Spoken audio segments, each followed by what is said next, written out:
I don't know why I have to read this stupid book. Thomas slammed the old, green book shut and winced his face in boredom. Ms. Pinkett eyed Thomas attentively. She was probably annoyed with his statement but showed little concern. She gently held her index finger up to her lips and hushed him from her desk. Thomas crossed his arms and sighed loudly. I didn't even want to be here. He puffed in a big gulp of stuffy, musty air and rolled his eyes at Miss Pinkett. To this, Miss Pinkett smiled calmly and made her way over to Thomas. Some children are here to read, and you're being very rude, Thomas. Hey, how do you know my name? I've known Rob, your foster father, since he was a child like you. The sentence rolled off of him, and he took it as enough to open up to her. I don't want to be here. I hate reading. Surely, there is something you'd like to read. How about Joan of Arc or Moby Dick? Classic tales of?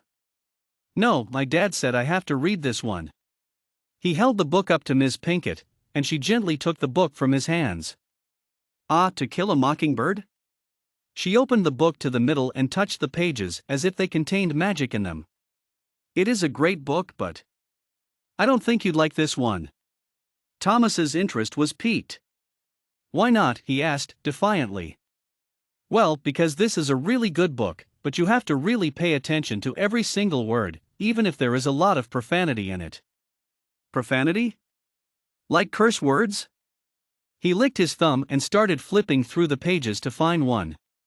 No, my foster parents would never be okay with that. I'm only 13. Ms. Pinkett placed her hand on top of Thomas's and patted it for a second. Trust me, they're there among other sensitive things. I'm sure they only want me to read it because I called our neighbor the N-word. The N-word? That sounds pretty terrible. I didn't mean it.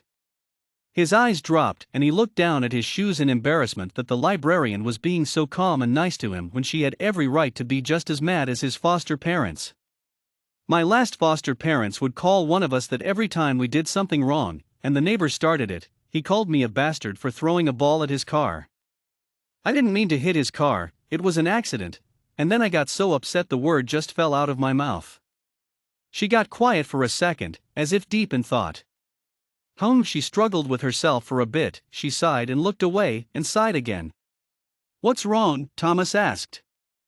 Well, I really want to show you something, but I don't know if you're ready for it, plus, we are about to close for the night.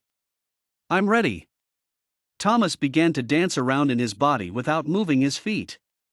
There is a special reading room here at the Library of Congress that few people know about. Can I show you this special room? Well, my parents told me I was only allowed to talk to you, the librarian. That must mean if it's okay with you, it's okay with me. Very well then. Ms. Pinkett began to walk toward a huge brown door. Her black heels gracefully clunked against the floor as if she was waltzing. Her hips swayed from side to side as she walked, both quietly, but distractingly at the same time.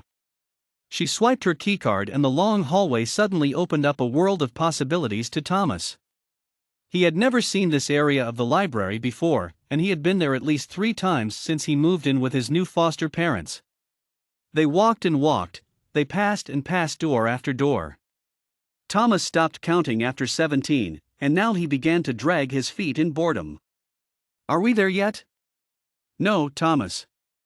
This special room is for special people. You do have to put some work into it, otherwise it wouldn't feel special. Fine, he sighed.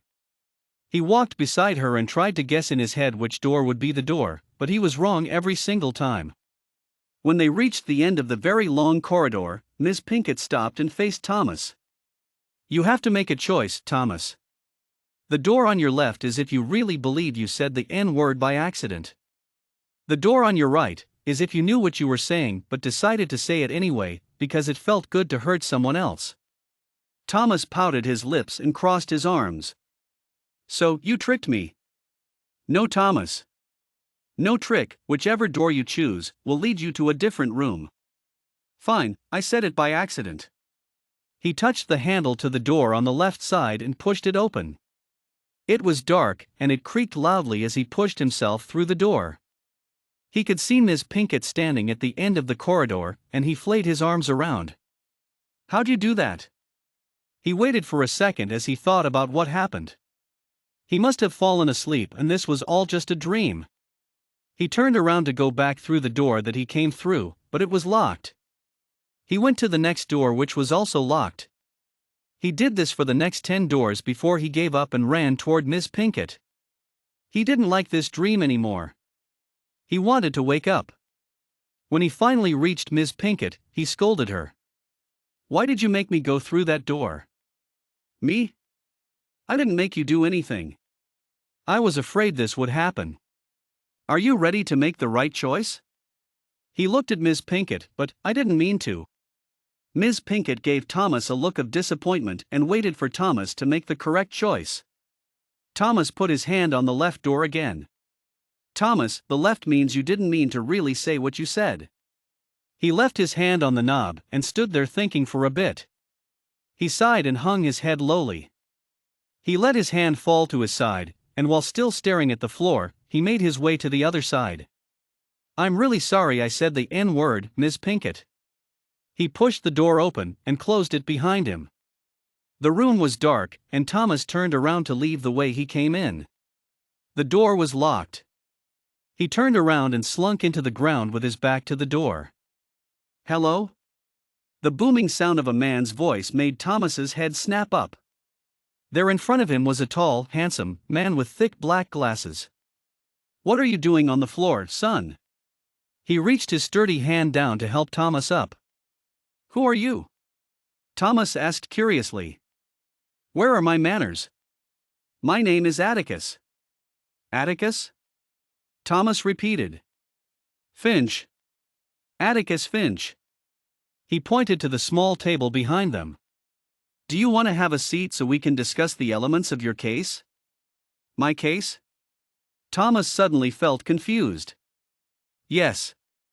I do like to collect as much information as I can before I decide whether to defend you or not, and I don't have a lot of time, but I'm sure I want to start working on your defense straight away."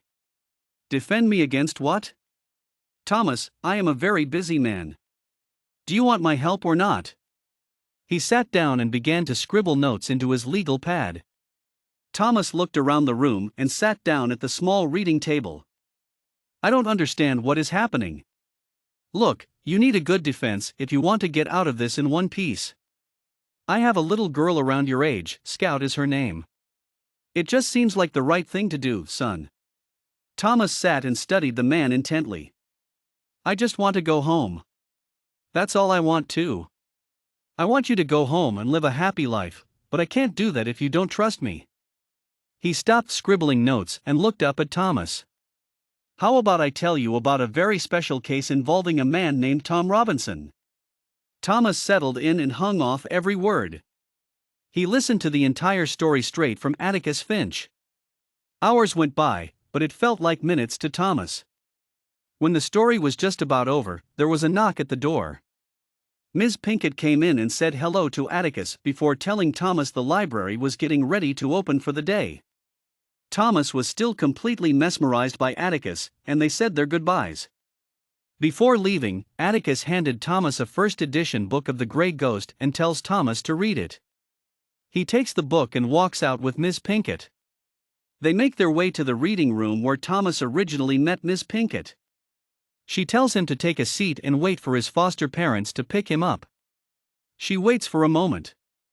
She gives him a second to process and maybe ask a question, but when it didn't come, she smiled and left him.